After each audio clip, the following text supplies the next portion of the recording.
Did you know an ancient kingdom punished criminals by erasing their face without touching it? Offenders were forced to wear a heavy iron mask that hid every part of their features.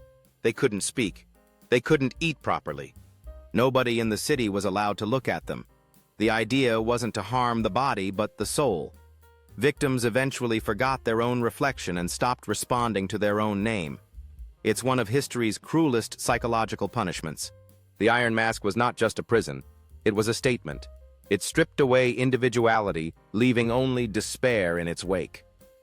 As time passed, those who wore the mask became mere shadows of their former selves, disconnected from reality. Families would pass by their hearts heavy with knowledge of their loved ones locked away, hidden behind metal. This punishment was designed to destroy one's sense of identity, a fate worse than physical violence.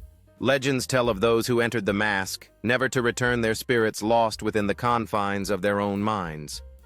The kingdom believed that this punishment would serve as a deterrent, but it instead bred fear and silence.